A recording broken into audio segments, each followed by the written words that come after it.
It was the photograph. Not the woman herself, though she was standing close enough that he could have reached out and straightened the lanyard around her neck. It was the photograph clipped to the badge. Small, standard issue, the kind taken in bad lighting against a gray wall. And in it, she was smiling the way she used to smile when she thought no one was watching. Slightly off-center. More on the left side than the right. Joel Carter had not seen that smile in 22 years. He kept his eyes on the clipboard. There was a work order to sign, a floor plan to confirm, a maintenance supervisor named Kevin Paulson waiting 3 feet behind him with a set of keys. Joel did all of it. He confirmed the floor plan, signed the work order, took the keys from Paulson's hand without fumbling. He was good at that, keeping his hands steady when other parts of him were not. She had already gone by the time he looked up. The cores smelled like fresh paint and recycled air. The particular combination of a building that had recently been renovated and not yet lived in enough to develop its own character. The Caldwell Group had moved into this tower 8 months ago, according to the project notes. 14 floors, about 600 employees, most of them in finance and strategy. Joel had been hired to assess the HVAC system on floors 3 through 7, a job that was supposed to take 4 days and had already been extended to 6 because of a ducting issue that turned out to be more complicated than the original contractor had estimated. He was good at finding things other people missed. He went back to the 3rd floor and did not think about the photograph. Joel Carter was 43 years old, which was not old, but which sometimes felt old in the way that certain kinds of work aged a person. Not the body so much as the patience. He had been doing mechanical and building systems work since he was 24, first as an apprentice under a man named Roy Decker, who believed in silence and precision and not explaining things twice, and then on his own, and then with a small firm he had built in the years after his divorce that now employed 11 people and had a reputation for taking on the jobs that other contractors had complicated and left unfinished. That reputation suited him. He liked problems that had already defeated someone else. His daughter was 9 years old and her name was Becca, and she was with his mother on Tuesdays and Thursdays because that was the schedule and the schedule was important, not because his ex-wife had required it. She had moved to Portland 3 years ago and called on birthdays and sometimes Christmas, but because Becca was a child who did better with predictability, and Joel was a man who understood that some things had to be held in place deliberately or they slipped. He did not often think about the years before Becca. There had been a version of his life that preceded her, and it felt, most of the time, like a room he had closed and stopped entering. Not because anything in it was painful, though some of it was, but because it no longer held anything he needed. The photograph on the badge had opened that door. Her name was Sylvia Marchetti, and she was the chief operating officer of the Caldwell Group, and Joel had known her when she was 17 years old and he was 20. And she had come to stay with her aunt for the summer in the small Ohio town where he had grown up and which he had left at 22 and not returned to since. He had known her for 11 weeks. It was a summer that had the quality, in memory, of something compressed, the way significant time feels shorter than it was, because you were paying attention to it. He had not looked her up. He was not certain why. In the early years it might have been pride, or something adjacent to pride, the particular stubbornness of a young man who had let something go and did not want to be seen reaching back for it.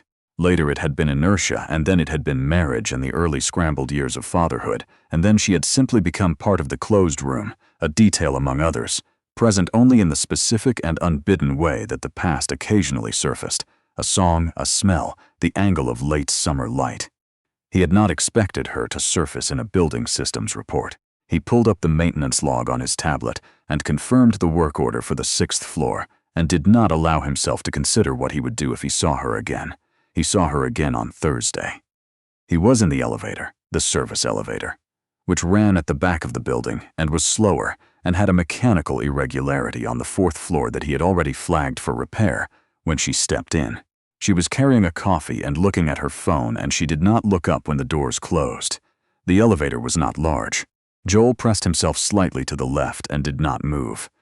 He was wearing his work clothes, dark pants, a gray jacket with the company logo on the breast pocket, steel-toed boots that he had owned for 6 years, and were still in good condition because he maintained them. He was carrying a clipboard and a case of tools, and he was in every visible way a man doing his job.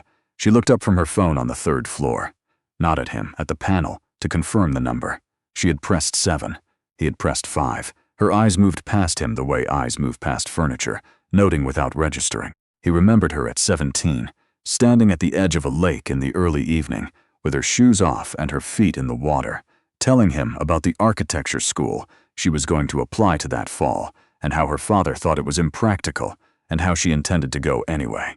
She had been certain of herself in a way that was neither arrogant nor performative, the kind of certainty that came from simply knowing what you wanted before the world had had a chance to complicate your wanting.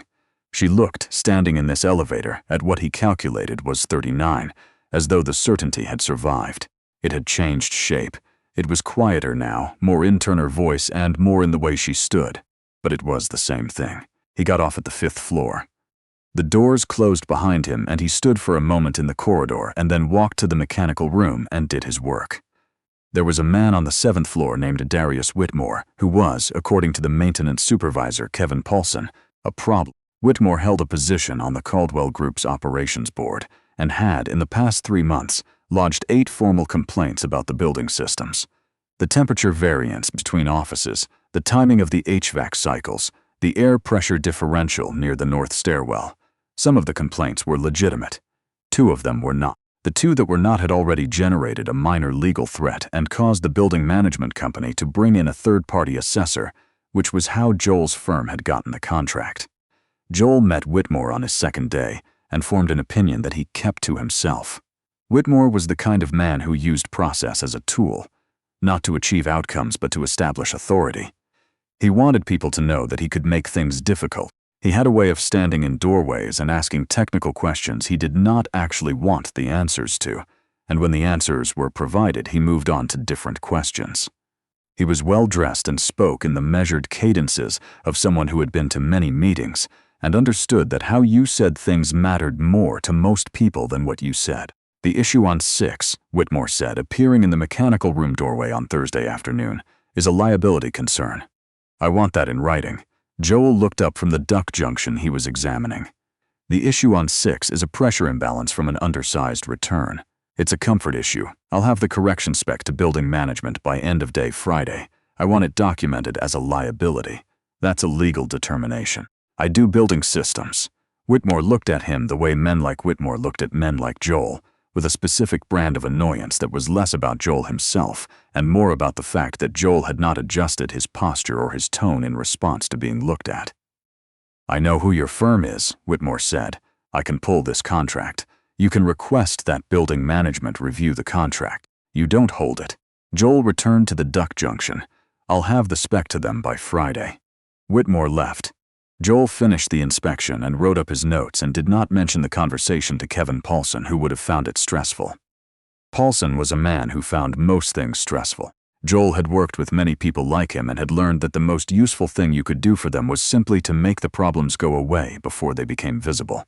On Friday morning, he found a note on his work order. Not a formal note, a sticky tab, the kind used for flagging pages, placed precisely on the line that described the 6th floor work.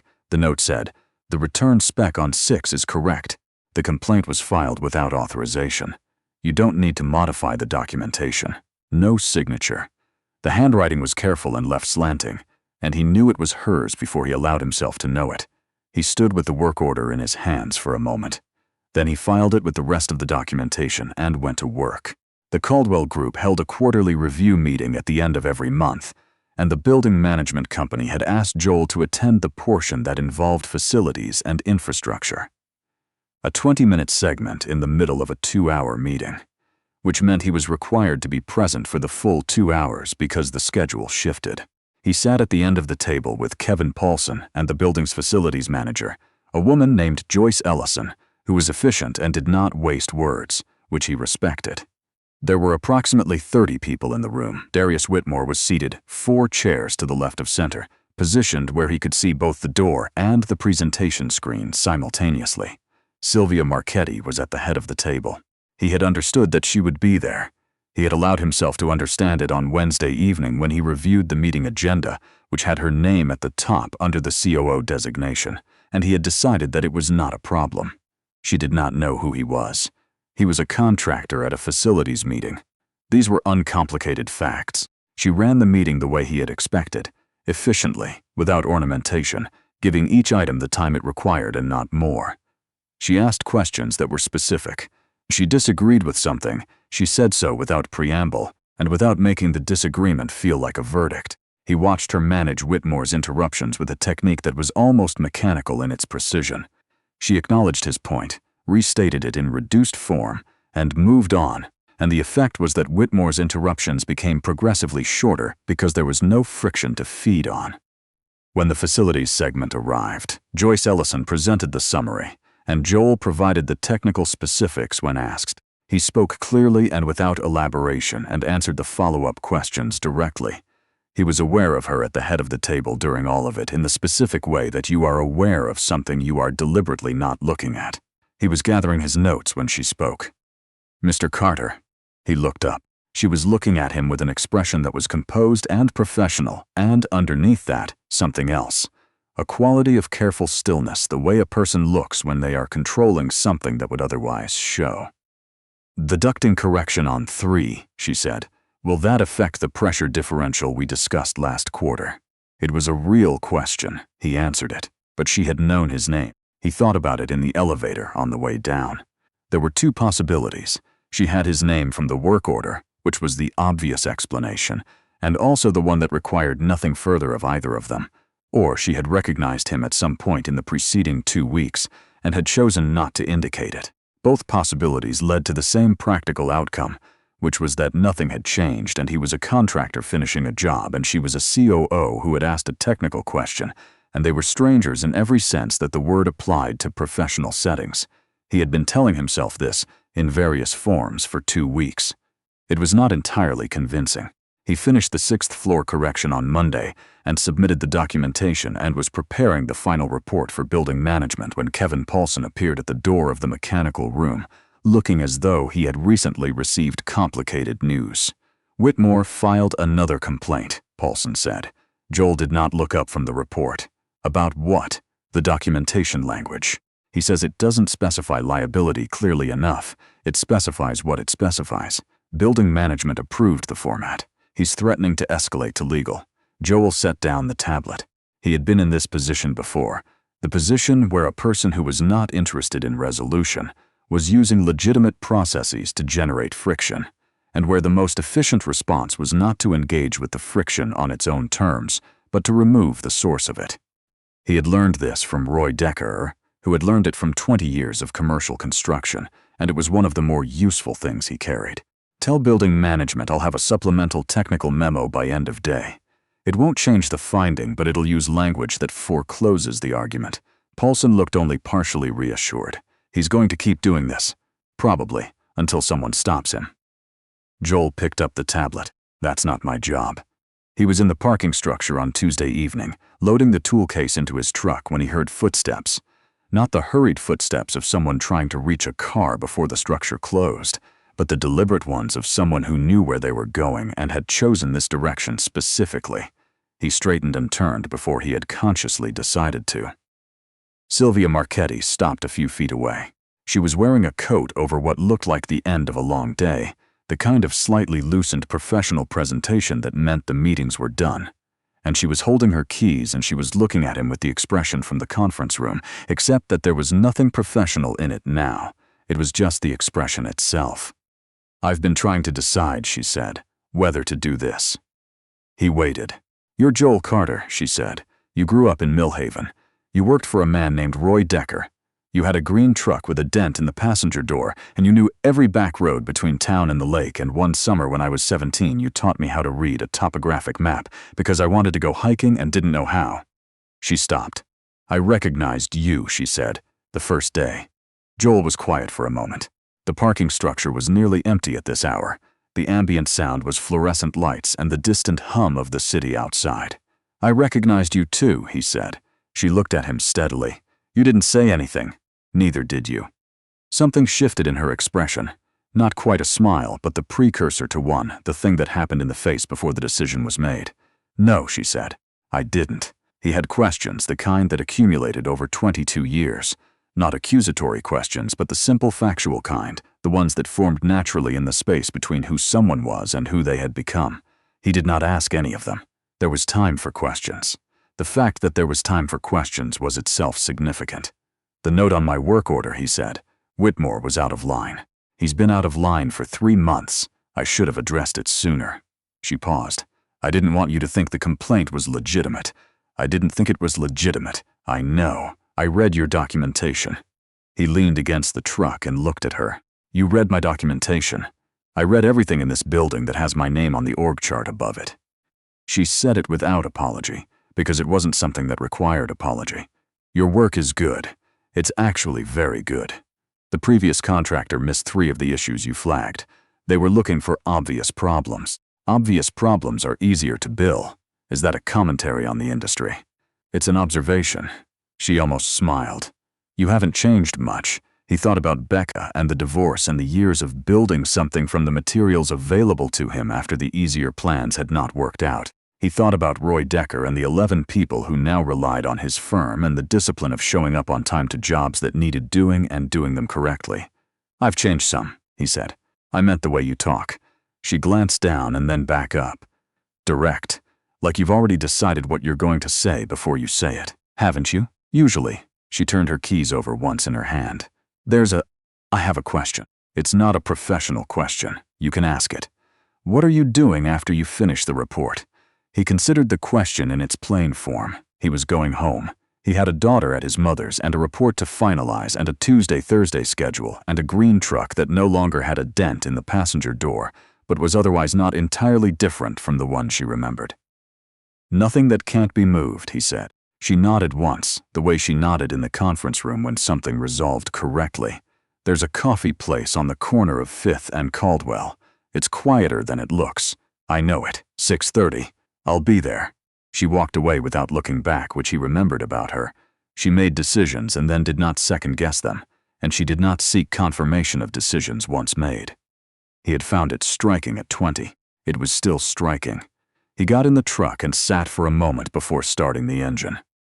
He finished the final report on Wednesday morning and delivered it to building management and to Joyce Ellison, and through the formal channel to the Caldwell Group's facilities point of contact, who was not Sylvia Marchetti but was 2 steps below her on the organizational chart. The report was thorough and used precise language and documented every finding in terms that were technically accurate and legally specific enough to foreclose further complaint. He sent a copy to Kevin Paulson with a note that said the project was complete and that the supplemental memo would hold. Paulson replied within 4 minutes. "Thank you. I mean it. That man has been a nightmare." Joel filed the reply and closed the project folder. He arrived at the coffee place at 6:28. It was, as she had said, quieter than it looked, narrow, with exposed brick on one wall and small tables that were designed for actual conversation rather than the ambient sociability of larger places. She was already there. She had a coffee in front of her and a second one across the table, still steaming, which meant she had timed it well. He sat down. "I have a daughter," he said, because it seemed like something that should be stated early. "She's 9. Her name's Becca. Her mother and I divorced 4 years ago." "I know," she said. "I looked you up." He paused. "After I put the note on your work order," she said. "It felt strange to do something for someone I hadn't officially acknowledged knowing, so I looked you up. Your firm has a website. Marcus built it." Marcus was one of his technicians. He was 26 and believed that Joel's failure to maintain a robust social media presence was a form of negligence. "He updates it more than I ask him to. It says you specialize in complex remediation projects, facilities that previous contractors have left unresolved. That's accurate. It doesn't say why." He turned the coffee cup once on the table. "Because those are the jobs where the work actually matters. If it was easy, someone else already fixed it." She looked at him across the small table. "I went to architecture school," she said. "The one my father thought was impractical, finished in 3 years and then spent 4 years in Chicago with a firm that did commercial interiors, and then a position in operations, and then another one, and now here. Did you like the architecture?" She considered the question seriously, the way she considered all questions. "I liked the problem solving. The aesthetic part was, I was good at it, but it wasn't what engaged me most. What engaged me was the systems, how things worked together, how a change in one place affected everything else." She paused. "Operations made more sense. How long have you been with Caldwell?" 3 years. The COO position was offered after 18 months. She looked at him steadily. "I'm not explaining myself. I didn't ask you to. I'm aware I'm volunteering information. She said it without embarrassment. I think I'm trying to fill in the gap. 22 years is a lot of gap. Yes, she was quiet for a moment. I thought about looking you up before. Not seriously. I mean, I didn't start searches or anything. But the thought occurred. He had thought about it too, though he had used different language for it internally. Not looking up, but something more passive, more like the awareness that something existed somewhere. The way you knew a road was there without planning to take it.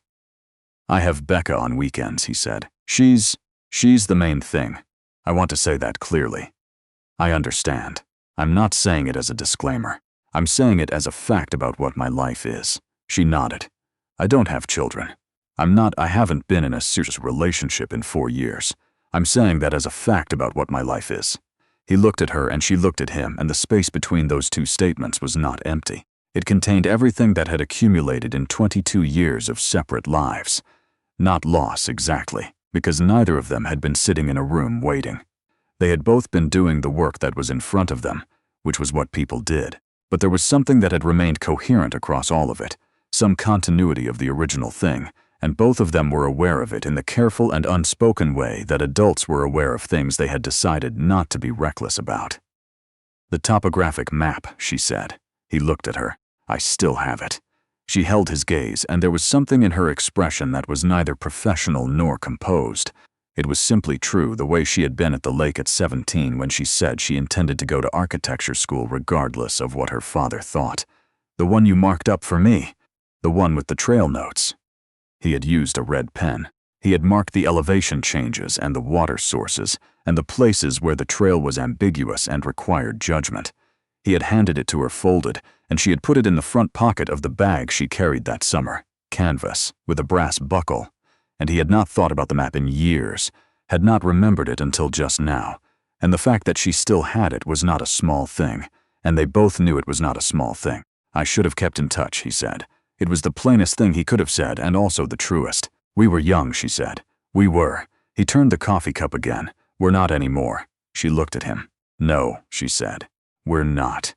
Darius Whitmore submitted a formal escalation to the Caldwell Group's legal department 8 days later, referencing the building systems report and alleging that Joel's documentation had failed to adequately characterize the liability exposure on the 6th floor.